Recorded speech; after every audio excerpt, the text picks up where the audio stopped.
Welcome back to the channel. This is Yᴏᴜᴜᴛᴜ, and today we are going to be covering one of my favorite crypto topics, stablecoins. Let's see what the Wall Street Journal has to say about this. Let's get started.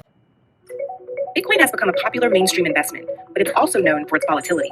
You don't know if in a week's time the value will be 20% lower, 10% lower, 10% higher. Its value fluctuates so much that few people would use it to buy everyday goods such as shampoo or a plane ticket. Completely accurate. I don't know a single person who's actually bought Bitcoin more than, let's say, 2 times for a normal item. They probably bought it once for the novelty experience of it, but it's just not worth. Some crypto entrepreneurs say there's one way to change that: stablecoins. Guy, this is a really interesting one. USD coin or USDC. Stablecoins are different from other cryptocurrencies in that they are pegged to assets like the US dollar or gold, which is meant to make them more stable. More simply than pegged, matched.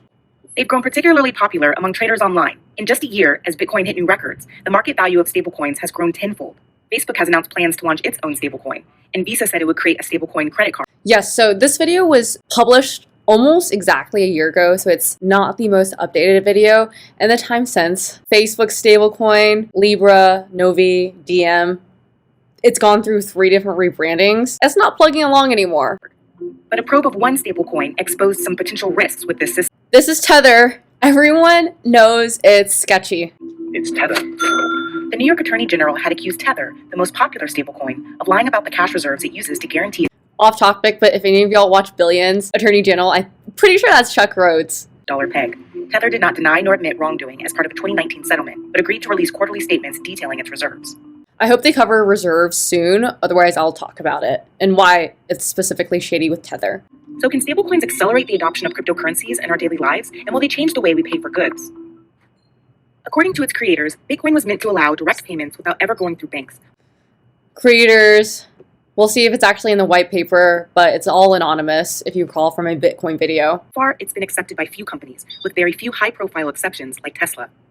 Market analysts found that Bitcoin I was actually walking by the store in Vegas. I don't remember, I think it was like a watch store. I'm gonna throw it up here, but they actually accepted crypto. price has at times jumped or crashed by as much as $6,000 in a day, but that hasn't been the case for stablecoins. In the past year, the value of top stablecoins has fluctuated by as much as 4 cents to their $1 pegs.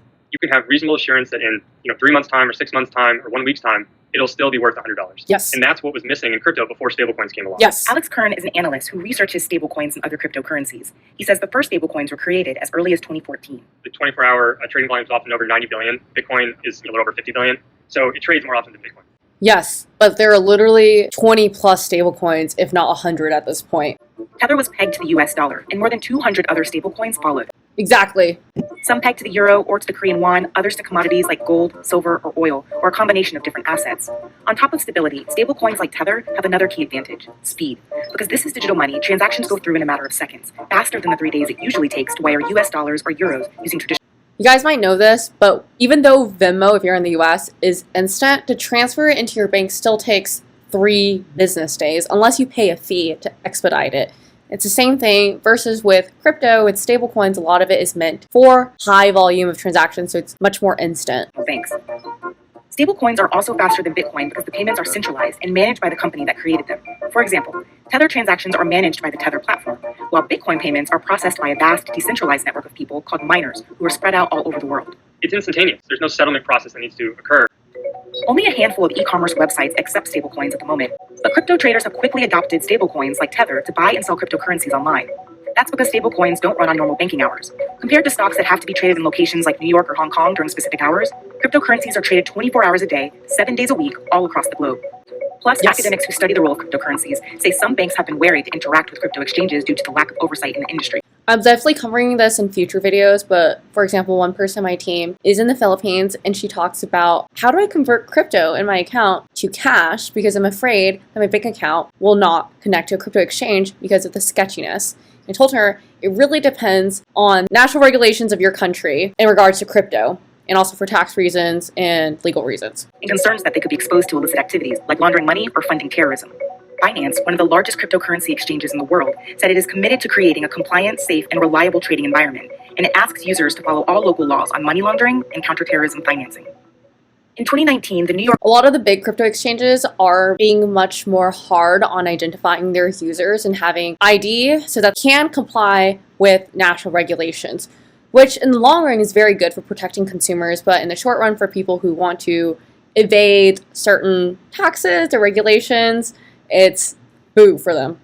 Attorney General accused the companies managing the stablecoin Tether, also called USDT, of making false statements to investors about the cash reserves of its currency, an essential component of what makes it stable and secure for investors. The crypto community online discussed the probe and Tether's dollar backing. If you go to their website right here, it says every Tether is always 100% backed by our reserves, which sounds very much as if $1 US went in and a Tether was printed in return. It's so simple. The investigation found that in 2017 and 2018, Bitfinex, a cryptocurrency exchange that has common ownership with the company that controls Tether, relied on a third-party company named Crypto Capital Corporation to handle deposits and withdrawals on Bitfinex's trading platform.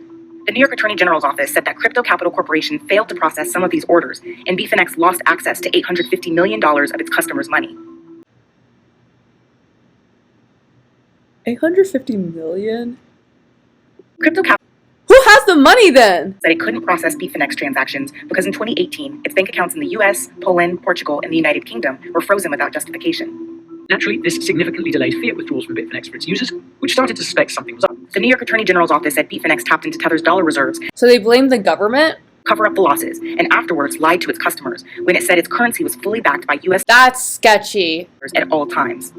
During the course of the New York Attorney General's investigation, Tether said it held 74% of the necessary reserves, which some investors consider to be enough to make the digital currency secure. This is perfectly common in modern banking, in which only a fraction of bank deposits are backed by actual cash on. This is true. I mean, I think in US like AP macroeconomics or something like that, banks only hold 10% of the actual money on hand, and they just borrow and lend the rest of the reserves or money, whatever. As part of the settlement with the New York Attorney General's office, Bitfinex and Tether Limited paid $18.5 million in penalties and stopped trading activity with New Yorkers. Who they pay that money to? The government or the people who don't have their money anymore? This is finally coming to an end. Bitfinex and Tether said the amount of money they agreed to pay should be viewed as a measure of their desire to put the matter behind them. The firms did not admit or deny any wrongdoing. That's 2%. Industry insiders say this investigation should be a warning to all companies that created stablecoins and to expect the stablecoin industry to be more tightly regulated in the coming years. Some companies are already looking towards a future of using reliable virtual money as payments. Okay, so the thing is, what I'm hearing so far is not that the stablecoins don't work, that the technology is not secure. What I'm hearing is that two major companies were involved in this, plus they had their own crypto token. The two companies involved in this were sketchy as F, probably had some beef, and then lied to a lot of people, both customers and to the government, about their situation with the amount of money backing this token. So it's really the companies that are at fault. Stablecoins aren't a problem. Announced a stablecoin-based credit card and said that making its digital currency strategy secure, private, and trusted is a key priority. Facebook's new cryptocurrency project, Diem, aims to create stablecoins And Diem's not really growing so far. pegged to different fiat currencies. Diem says the system is being built with security in mind. Some countries are also working on what financial analysts call the next iteration of stablecoins, which would be a digital currency pegged to the national currency and controlled by central banks. But before this type of digital money truly goes mainstream, I think those are called CBDC, Central Bank Digital Currency. says its creators and issuers They should have put the term in here. are going to have to convince regulators and users that their technology will keep their money safe. It's going to be very important for people to trust the entity that's issuing the stablecoin. And the one that has the most trust of people over a period of time will be the one that becomes the most heavily used.